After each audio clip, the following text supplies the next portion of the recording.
दोस्तों नमस्कार। जिसे जो साधना था साध चुका है, जिसे जो दाव चलना था चल चुका है, जिसे जो बिसात बिछानी थी बिसात भी वह बिछा चुका है। अपने अपने किले को बचाने के लिए शानदार घेराबंदी भी हुई है, चमक दमक भी रही है, शोर शराबा भी रहा है, लेकिन अब सब कुछ थम चुका है। अब तो आखिरी चरण में 54 सीटों पर सिर्फ वोटिंग होनी है और उससे पहले जिस किले को बचाना है उसमें प्रधानमंत्री को अपना बनारस भी बचाना है और आजमगढ़ को लेकर समाजवादी पार्टी को भी अपने किले के तौर पर रक्षा करनी है। डमरू को बजते हुए भी देखा और हाथ में त्रिशूल को उठाते हुए भी बनारस के लोगों ने देखा। यह एक सियासत की ऐसी उल्टी गिनती है जिस उल्टी गिनती के आश्रय उत्तर प्रदेश के चुनावी परिणाम भारत की भावी राजनीति की दिशा तय करने वाले हैं। शायद इसीलिए आखिरी चरण का महत्व कहीं ज्यादा हो चला है और ऐसा मौका शायद बहुत कम विधानसभा इलाकों में आता है जब वहां के लोग तय करें कि देश को जाना किस दिशा में है और उसको लेकर ही वोटिंग हो रही हो। यानी सिर्फ अपनी कॉन्स्टिट्यूएंसी नहीं, अपना राज्य नहीं, बल्कि देश उससे प्रभावित होगा और आखिरी चरण में लोग वोट डालेंगे। तो जरा कल्पना कीजिए किसके जहन में क्या क्या हो सकता है। लेकिन हवा का रुख अपने तरीके से दिशा बदल रहा है या अपने तेजी से तेज हवा में चल निकला है, इसको लेकर अलग अलग तरीके से कयास इस आखिरी चरण को लेकर लगाए जा सकते हैं। लेकिन जो तस्वीर उभर रही है वो तस्वीर चौंकाने वाली है। चौंकाने वाली इसलिए है क्योंकि जो नजर आया उसमें आजमगढ़ में बीजेपी के सांसद रीता बहुगुणा के बेटे मयंक नजर आए अखिलेश यादव के साथ और उन्होंने समाजवादी पार्टी ज्वाइन कर ली। यानी बेटा समाजवादी पार्टी में जबकि मां बीजेपी की सांसद है। यही तस्वीर हमको स्वामी प्रसाद मौर्य के जरिए नजर आई थी जब बेटी या सांसद बीजेपी से बदायूं में पिता ने छोड़ दिया साथ बीजेपी का और चले गए वह समाजवादी पार्टी में। एक तीसरी तस्वीर भी नजर हमें आई जो गाजीपुर के फूलपुर की सीट है। उस सीट पर बहुत अरसे बाद बीजेपी ने कब्जा किया। जो पूरा गढ़ है आजमगढ़ का, जो पूरा गढ़ है भदोही का, जो गाजीपुर का गढ़ है, जो सोनभद्र का गढ़ है, इसमें बीजेपी को सेंध लगाना है। और जरा कल्पना कीजिए कि गाजीपुर की फूलपुर गवई सीट जो पवई सीट जो है उस सीट पर अरुण कांत पिछली बार चुनाव जीते थे, लेकिन इस बार उनके पिता रमाकांत समाजवादी पार्टी में चले गए तो बेटे को टिकट बीजेपी ने नहीं दिया। यह एक बदलती हुई तस्वीर या उस हवा को पकड़ने की कोशिश है जिसके आश्रय वोटिंग होनी है और अपने अपने किले को बचाने के लिए प्रधानमंत्री दिल्ली से बनारस में डेरा डालकर बैठ गए और अखिलेश यादव इन तमाम चीजों में घूमते हुए पहली बार करहल के बाद अपने पिता मुलायम सिंह यादव को लेकर भी इस आखिरी चरण में पहुंचे। लेकिन इस आखिरी चरण के जिस जौनपुर के सीट पर पहुंचे प्रचार के लिए उसका भी एक अपना महत्व है। यहां पर मुलायम सिंह यादव के जो सबसे करीबी मित्र हुआ करते थे स्वर्गीय पारसनाथ यादव, उनके बेटे लकी यादव मैदान में हैं। लकी यादव इससे पहले चुनाव हालांकि जीत चुके हैं। 2020 में जब उनका निधन हो गया पारसनाथ यादव का तो लकी यादव को ही समाजवादी पार्टी ने यहां पर उतारा था और धनंजय सिंह सरीखे बाहुबली को लकी यादव ने हरा दिया। उन्हीं के प्रचार के लिए मुलायम सिंह यादव पहुंच गए मल्हानी की सीट पर जो जौनपुर में आती है। यहां पर इस बार भी धनंजय सिंह है पूर्व सांसद, वह भी मैदान में है और पूर्व सांसद केपी सिंह को बीजेपी ने टिकट दिया है। जेडीयू से है धनंजय सिंह और समाजवादी पार्टी के लकी यादव। यानी तमाम चीजें कहीं ना कहीं बतलाती है कि कितनी महत्वपूर्ण स्थिति इस आखिरी चरण को लेकर हो चली है। लेकिन इन स्थितियों के साथ साथ तीन बातों पर गौर करने की जरूरत है। पहली बात, जो छोटे छोटे राजनीतिक दल रहे और उसमें भी खास तौर से राजभर का जिक्र करने की जरूरत इसलिए है, ओम प्रकाश राजभर भी चुनाव के मैदान में इसी बार यानी आखिरी चरण में ही उनकी कॉन्स्टिट्यूएंसी पर वोटिंग होनी है।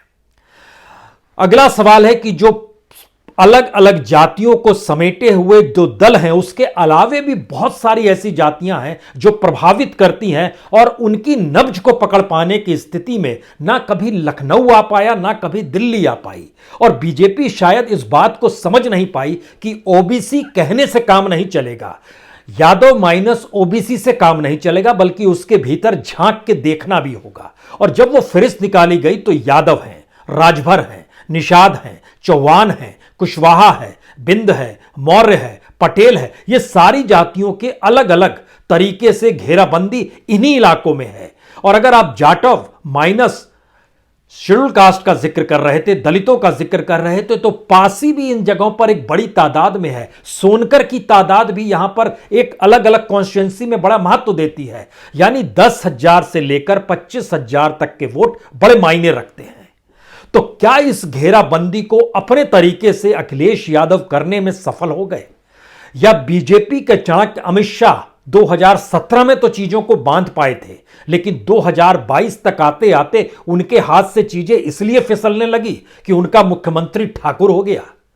यह एक नई परिस्थिति थी बीजेपी के सामने, और एक नई परिस्थितियों की घेराबंदी अखिलेश यादव को भी करनी थी। 3-4 बातें जो खुलकर निकल कर आई इस आखिरी चरण के दौर में। दबंगई को भूल गया समाजवादी पार्टी का यादव, उसने कोई दबंगई दिखानी नहीं चाहिए।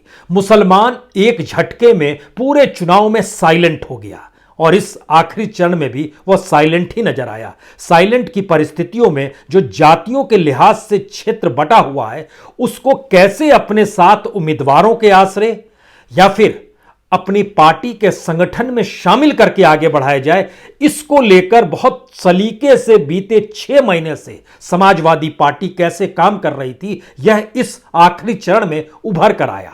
जो छोटी छोटी जातियों से जुड़े नेताओं को संगठन में साथ लेकर चलने की परिस्थितियां पैदा की गई।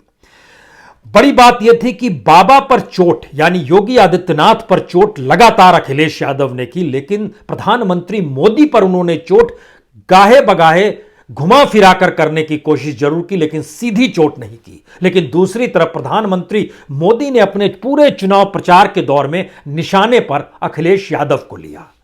यानी प्रधानमंत्री जब नाम ले रहे थे तो वोटरों के भीतर और जनता के भीतर एक सवाल था, क्या वाकई अखिलेश यादव का कद इतना बढ़ चुका है? और गाहे बगाहे अनचाहे तौर पर भी अखिलेश यादव का कद प्रधानमंत्री के द्वारा निशाने पर लिए जाने, चाहे वो लाल टोपी हो, चाहे किसी भी अवस्था में परिवारवाद हो, गुंडई का जिक्र हो, दंगों का जिक्र हो, तमाम मुद्दों को उस काल से जोड़ा गया जिस काल को लेकर चुनाव हो ही नहीं रहे थे। यह भी एक सवाल शहरी इलाकों में बौद्धिक तबके के भीतर था, युवाओं के भीतर था, जिनको बेरोजगारी का सामना करना पड़ रहा। उनका सवाल था मौजूदा वक्त में जिनके पास सत्ता है वह 2012 से 2017 के काल को क्यों याद कर रहे हैं। और शायद इसीलिए चुनाव प्रचार के केंद्र में अखिलेश यादव की सत्ता आकर ठहर सी गई। और यह ठहरना शायद अखिलेश यादव को उस तमाम विपक्ष और विरोध के हिस्से के वोट को दिला रहा था, जिस लिहाज से लगने लगा कि शायद हवा सीधे तौर पर आमने सामने वाली हो गई है, और उसमें विरोध और विपक्ष के तौर पर एकमात्र शख्स है अखिलेश यादव। बीएसपी को जगाने की कोशिश बीजेपी ने जरूर की। सोनभद्र में आज ही गुंडई यानी गुंडा समाजवादी पार्टी के राशन खा जाते थे। उसके साथ साथ योगी आदित्यनाथ यह भी कह गए कि दरअसल बीएसपी का हाथी भी खा जाता था पूरा राशन। यानी वो किसी भी हालत में इस पूरे मुकाबले के भीतर में लाना चाहते हैं मायावती को, जिससे कि त्रिकोणीय परिस्थिति में उनके अनुकूल परिस्थिति बन जाए। यह बीजेपी को लगा। लेकिन अगला सवाल यह था कि क्या ऐसे में जो छोटे राजनीतिक दल थे, जिसमें एक तो राजभर का दल है, दूसरा था अपना दल को लेकर एक तरफ बेटी बीजेपी के साथ, दूसरी तरफ मां समाजवादी पार्टी के साथ, तो अखिलेश कई जगहों पर कहते हुए आए मेरे पास मां है। मोदी का विरोध, योगी का विरोध, गवर्नेंस का विरोध, नीतियों का विरोध, फेल इंफ्रास्ट्रक्चर का विरोध, कोविड काल में लाशों के तैरते हुई परिस्थितियों का विरोध, राष्ट्रवाद को लेकर जो खालीपन था, इन तमाम चीजों पर कांग्रेस ने सवाल उठाए, प्रियंका गांधी ने सवाल उठाए। लेकिन एक झटके में जो विरोध का स्वर था, जब प्रधानमंत्री अपने तौर पर सीधा नाम सिर्फ अखिलेश यादव और समाजवादी पार्टी का ही ले रहे थे, तो विरोध का चेहरा धीरे धीरे इतना बड़ा होने लगा कि हर विरोध का वोट क्या समाजवादी पार्टी में जा रहा है। यह इस चुनाव की सबसे बड़ी, अगर ऐसा हुआ होगा तो फिर यह बड़ी उपलब्धि शायद समाजवादी पार्टी के लिए होगी, और शायद सबसे बड़ी त्रासदी प्रधानमंत्री मोदी के अपने प्रचार और उनके भाषणों को लिखने वालों की हार होगी। यह एक नई परिस्थिति निकल कर आई। सामान्य तौर पर उत्तर प्रदेश में ऐसा होता नहीं था, यह पहली बार हो रहा है। अगला सवाल यह था कि खुद अपने तौर पर जब जिस सीट को लेकर हंगामा मचा रहा, जिन सीटों को लेकर शोर मचता रहा, उस शोर के दायरे में बनारस की भी कुछ सीटें आ गई और उस शोर के दायरे में आजमगढ़ की भी सीट आ गई। क्योंकि आजमगढ़ की 10 सीट, बनारस की 8 सीट, जौनपुर की 9 सीट, गाजीपुर की 7 सीट, सारी कहानी खुद ब खुद कह देती है। और इस कहानी को टटोलने के लिए हमें लगता है इधर उधर जाने की जरूरत इस बार नहीं है। जो किला बनाया गया है उसमें जरा वोटों के साथ सटे हुए उन लोगों को परखने की कोशिश कीजिए जो अलग अलग जातियों में बहुत छोटा वोट बैंक भी अपने साथ संभाले हुए हैं और सहेजे हुए हैं। वो बड़े मायने रखते हैं। मसलन गाजीपुर के इलाके में जब आप जाते हैं तो गाजीपुर में नाम आते ही आपके जहन में पहला सवाल यही होगा जो हमारी रिसर्च टीम ने तैयार किया और उसके बाद इस जानकारी के साथ उतारे कि भाई देखिए बड़ा महत्वपूर्ण है। लोगों के जहन में सिर्फ एक सीट हो सकती है कि वहां से ओम प्रकाश राजभर चुनाव लड़ रहे हैं और इस सीट पर वो पिछली बार भी चुनाव जीते थे। पिछली बार बीजेपी के साथ थे, इस बार वह समाजवादी पार्टी के साथ हैं। जहूराबाद की सीट, जहूराबाद की सीट जब समाजवादी पार्टी सत्ता में आई थी तो उसने बीएसपी को हराया था लगभग 10,000 वोटों से। लेकिन पिछले चुनाव में ओम प्रकाश राजभर जो है उन्होंने बीएसपी को 18,000 वोटों से हराया। यहां पर यह सवाल था कि क्या राजभर की मौजूदगी तमाम कॉन्स्टिट्यूएंसी में रहती है या इतनी ही रहती है। इसको भी जब हमने परखना शुरू किया तो कई सवाल निकल कर आए। हम लोग अक्सर अटक जाते हैं कि दलितों की तादाद कितनी। मसलन जहूराबाद में देख लीजिए, राजभर यहां पर 66,000 है, दलितों की तादाद 75,000 है, यादवों की तादाद 43,000 है, चौहान 33,000 है, कुशवाहा 10,000 है, मुस्लिम 27,000 है, राजपूत 22,000 है, वैश्य 15,000 है, ब्राह्मण 14,000 है, भूमियार 11,000 है। यानी जब आप जोड़ना शुरू करेंगे तो यह राजभर बड़ा ट्रिकी हो गया। वह जिस तरफ रहेगा उसको जीत मिल जाएगी। यानी बीजेपी के साथ रहेंगे तो ट्रिकी अवस्था में उनको जीत मिल जाएगी, अगर समाजवादी पार्टी के साथ आ गए तो समाजवादी पार्टी को जीत मिल जाएगी। यह ट्रिकी अवस्था क्या सिर्फ एक जहूराबाद की सीट पर या गाजीपुर की दूसरी सीट, जैसे आप जखनिया को लीजिए। जखनिया में समाजवादी पार्टी ने 2012 में बीएसपी को हराया था तकरीबन 15,000 वोटों से और 2017 में राजभर की पार्टी ने हराया था समाजवादी पार्टी को 5,000 वोटों से। अब यहां पर राजभर की पार्टी के त्रिवेणी राम विधायक हैं। सवाल है इस इलाके में भी आइएगा तो राजभर यहां 48,000 है, उससे ज्यादा तो यादव है जो 68,000 है, उससे ज्यादा दलित है जो 91,000 है। लेकिन यहां कुशवाहा भी 31,000 है, यहां पर मुस्लिम भी 18,000 है, चौहान भी 36,000 है, वैश्य भी 22,000 है, क्षत्रिय भी 16,000 है। यह एक अलग सवाल की लकीर है। क्या इस महीनता के साथ तमाम जातियों को साथ लेकर चलने की परिस्थिति का ताना बाना बीजेपी बुन पाई या नहीं बुन पाई? क्योंकि अपने तौर पर देखिए तो लखनऊ और दिल्ली की दूरी जो थी, जो योगी आदित्यनाथ और नरेंद्र मोदी की जो दूरी थी, उस दूरी के बीच में यही उत्तर प्रदेश के सामाजिक समीकरण थे जिसे साधना था। और कहते हैं कि अखिलेश यादव और समाजवादी पार्टी बड़ी महीनता के साथ बीते 6 महीने से यही काम कर रहे थे। लेकिन उसके बावजूद भी बीजेपी ने अपने तौर पर उम्मीदवारों को खड़ा करके इस मैसेज को कन्वे करना चाहा कि सारी जातियों को साथ लेकर हम चल रहे हैं। लेकिन जो बात निकल कर आती है वह गाजीपुर में ही जब आप सैदपुर की सीट पर जाएंगे, जो सुरक्षित सीट है, इस सुरक्षित सीट पर दलितों की तादाद 75,000 है, यहां पर आदव 70,000 है। यानी देखिए मार्जिन को समझने की कोशिश कीजिए। राजभर की मौजूदगी 33,000 है, मुस्लिम यहां 26,000 है। आप कहेंगे तो समीकरण बन गया, गठबंधन को जीत मिल गई। उसके बाद जब आप निकलते हैं तो क्षत्रिय यहां पर यानी ठाकुर 19,000 है, वैश्य 18,000 है, ब्राह्मण 17,000 है, चौहान 12,000 है, बिंद 11,000 है, पासी भी यहां 10,000 है। यह मैसेज क्या है? यह मैसेज बहुत साफ तौर पर है कि अगर जातियों के हिसाब से वोट पड़ रहे हैं तो गठबंधन ने यहां पर ताना बाना मजबूत बुना है। लेकिन मुद्दा कोई बड़ा हो जाए या फिर अखिलेश के काल को प्रधानमंत्री क्यों उठा रहे थे, यानी वो समझ रहे थे कि तमाम जातियों का ताना बुना। सवाल सिर्फ ये नहीं था कि एक सैनी निकलकर बीजेपी से चले गए समाजवादी पार्टी में, एक मौर्य निकलकर चले गए तो डगमगा गई चीजें, ऐसा नहीं था। उस ताने बाने के भीतर में बहुत आखिरी चरणों में आखिरी वक्त जब था उस समय दिल्ली की कैबिनेट में, जब केंद्र सरकार ने, मोदी सरकार ने अपनी कैबिनेट में कुछ लोगों को शामिल किया और ढिंडोरा इतने जोर से पीटा कि हमने पिछड़ी जातियों के लोगों को कैबिनेट में जगह दी है, तो अब का मैसेज क्या यह निकाला जाए कि हार मिलेगी तो सबको बाहर। यानी चुनावी जीत हार के पलड़े पर पूरा उत्तर प्रदेश टिका हुआ है। बीजेपी ने दिल्ली से यह मैसेज दिया जिसे उत्तर प्रदेश में पिछड़ा जातियां पचा नहीं पाई। और उत्तर प्रदेश के भीतर में भी जब लखनऊ में कोई ठाकुर मुख्यमंत्री हो जाए, जो महात्मा से ठाकुर बनने का पॉलिटिकल ट्रांसफॉर्मेशन जो उत्तर प्रदेश में देखा गया, उसमें रोष और आक्रोश पिछड़ी जातियों में भी और ब्राह्मणों तक में भी आया कि यह कौन सी परिस्थिति, आप में यह बदलाव आ गया। अब आप देखिए गाजीपुर की ही सीट देखिए, गाजीपुर में जो गाजीपुर की सीट है, यहां पर समाजवादी पार्टी ने बीएसपी को 2012 में सिर्फ 241 वोटों से हरा दिया था। तो माना यह जा रहा था समाजवादी पार्टी तो हारेगी, और 2017 में यही हुआ। बीजेपी यहां से जीती और समाजवादी पार्टी को 32,000 से उसने हराया गाजीपुर में। और यहां पर संगीता बलवंत है एमएलए जिसने हराया था। लेकिन अब यहां पर जातियों के समीकरण को फिर जरा एक क्षण के लिए देखिए।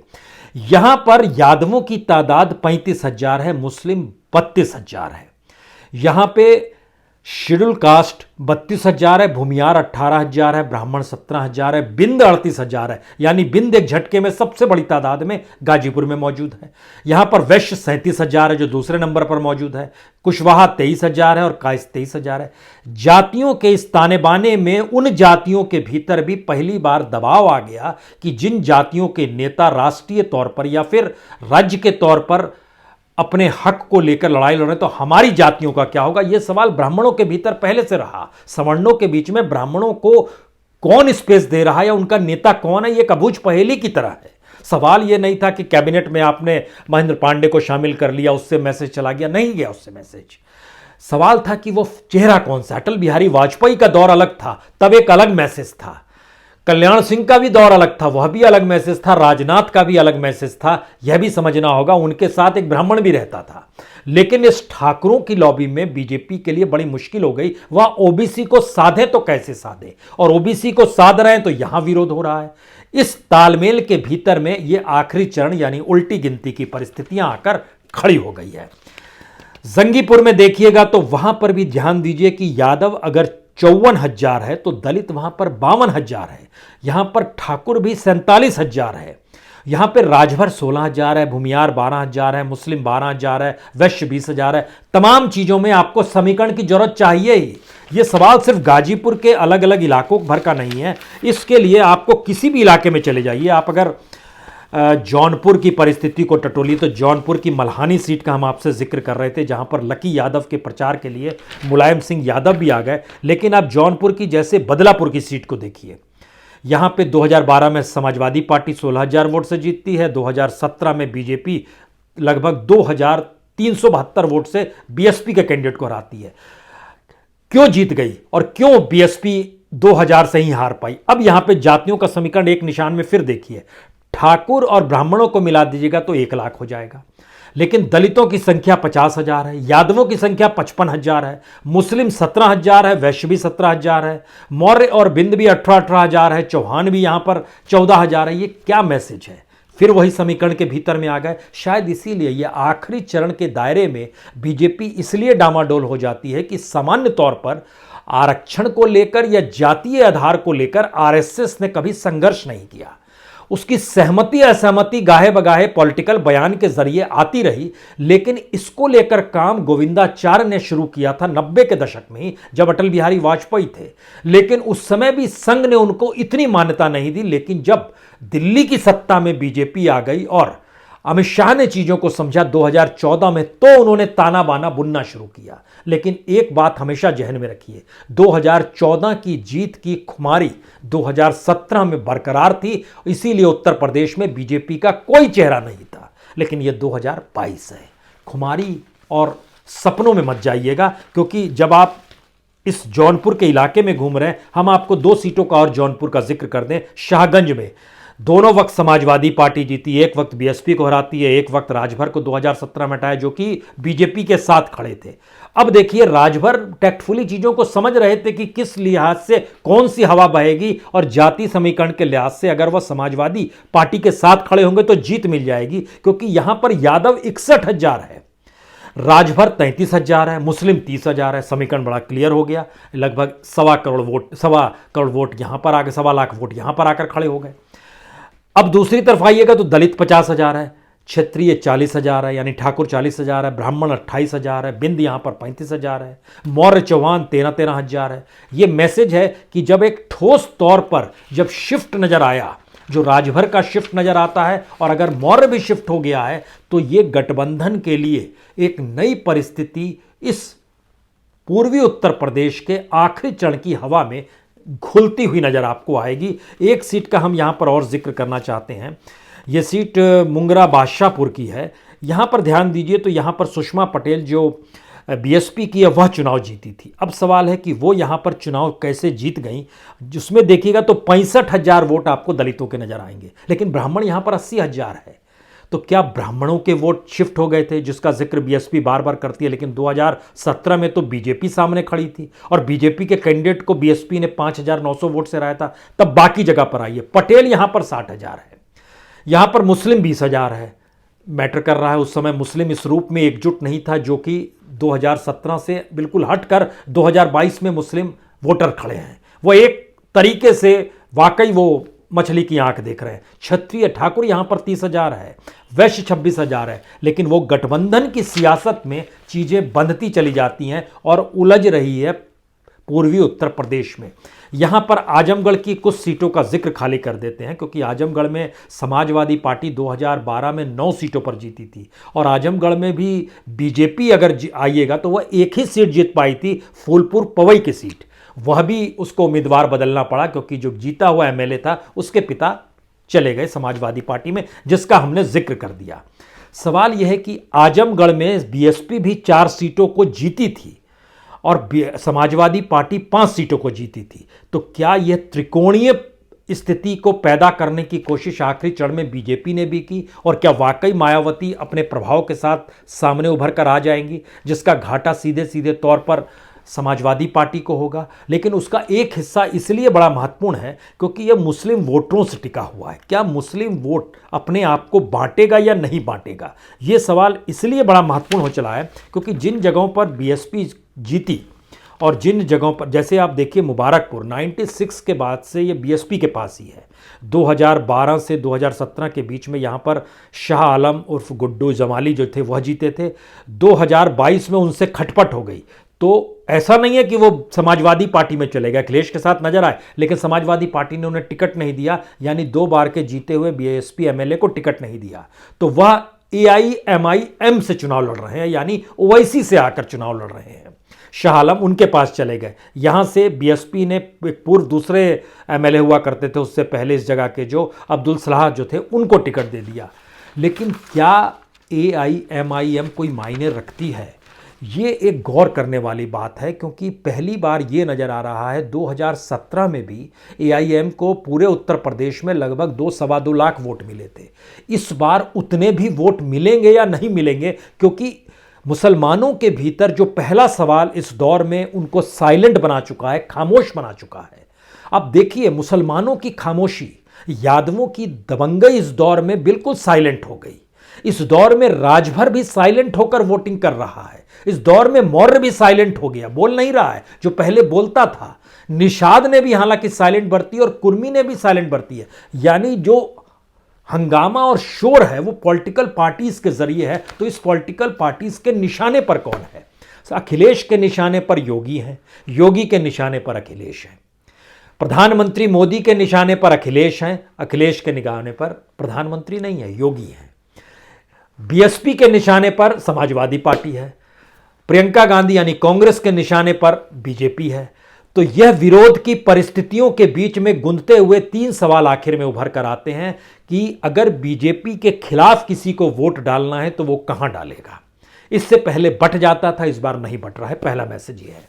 दूसरा मैसेज, कांग्रेस ने अपने तौर पर प्रियंका गांधी को जो दांव पे लगाया उससे कांग्रेस को लाभ क्या हुआ? उससे बड़ा लाभ समाजवादी पार्टी को जरूर होगा, लेकिन कांग्रेस का अपना वोट बैंक और प्रियंका गांधी का अपना तरीका जो था इस चुनाव प्रचार में, उन्होंने उसको एक नए नेता के तौर पर कांग्रेस ने उभरते हुए देखा, जो कि 2024 की कहानी को गढ़ रहा है उत्तर प्रदेश में। ये मैसेज बहुत साफ निकल के इस पूरे चरण में निकल कर आया है। और तीसरी बड़ी बात है, क्या उत्तर प्रदेश के चुनाव के परिणाम और इस आखिरी चरण के दौर में अगर मायावती दौड़ से बाहर हो जाएंगी तो आने वाले वक्त में सियासत की अनकही कहानी में उसके हिस्से का वोट बैंक कहां जाएगा, ये एक तीसरा सवाल है। इन 3 सवालों के आसरे इंतजार कीजिए, वोटिंग होगी और उसके बाद परिणाम भी आएंगे। लेकिन मैसेज बहुत साफ है, अपने अपने गढ़ों को बचाना, दूसरे के गढ़ में सेंध लगाना, छोटी छोटी जातियों का ताना बाना बुनना और समीकरण इस लिहाज से बैठाना कि वोट हक में पड़ जाए, यही है मंत्र इस आखिरी चरण का। बहुत बहुत शुक्रिया, बहुत बहुत शुक्रिया।